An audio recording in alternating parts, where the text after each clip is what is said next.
If your customer is not available to do fitting and you don't have that dress form, or your mannequin is way too big or too small to fit in your dress, this method is for you. Please don't scroll, watch this video till the end. Okay, my customer is far away and I needed to just do this thing. Okay, and the style is a slanted style. Ignore the chalk aspect of it. I was trying to look at where it will face. Okay, the first thing I did was to determine the shoulder to waist measurement, which is 17, and I already ruled that straight line to the back. Okay, and the next thing I did, I already joined my skirt. I only left the back, the center back. Okay, I didn't join that aspect at all.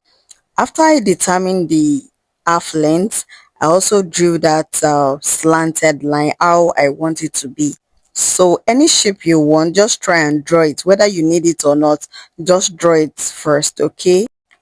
So the next thing is to bring in your skirt. Like I said, I already joined every other part. The side, I only left the center back open, okay? And the first thing to do is to make sure that the side aligns with the side of the top. You're going to need a lot of pin in this case, and you make sure that you pin down that side. You know, in this case, the style is a slanted style, so I needed to pin down. As you can see that I opened it up, okay, just to make sure that I align that side. It is very important. And if you draft your pattern very well, the size of the hip size will be the same as the hip size of the skirt. Okay, so it's going to align so well. As you can see, I am trying my best to make sure it aligns, and you can see I opened it, then make sure that I pin down on the surface.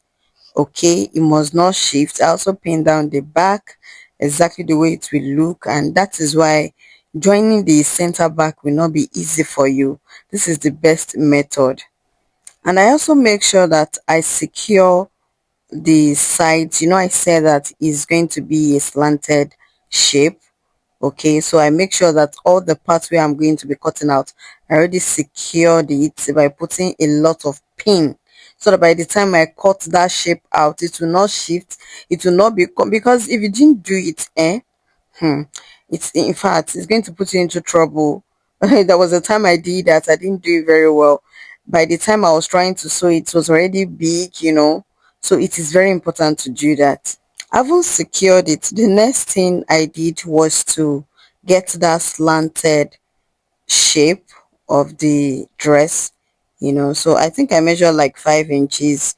It depends on how low you want it, and it is very important that you check the upper part, whether you are not going deeper than you're supposed to. Okay, so that's what I'm doing here, and I went ahead to cut it. As you can see here, I still went ahead to secure that slanted line with pins, so that by the time I cut it, it's not going to shift or anything. And then I went ahead to cut that slanted line. Now, as for the edge side, okay, of that slanted line, just leave like half so that you can fold it in and tack, because I untack everything. Okay, after I untack, then I use my machine to secure it very well. You may not use it and you may use it, but that is exactly how I did this one, because I know I'm going to bid on it, so nothing is going to be revealing. Okay, as you can see, I'm cutting there, so just leave like half so that you can fold in that straight line at the slanted side. Okay, to be able to untack, you need this particular hand needle.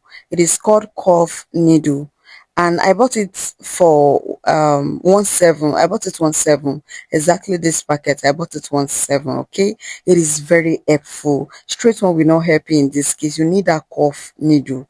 Very easy to handle. Okay, I didn't even lift it up. I didn't lift the dress. I was just unpacking like that. And before I unpack, I make sure that I fold.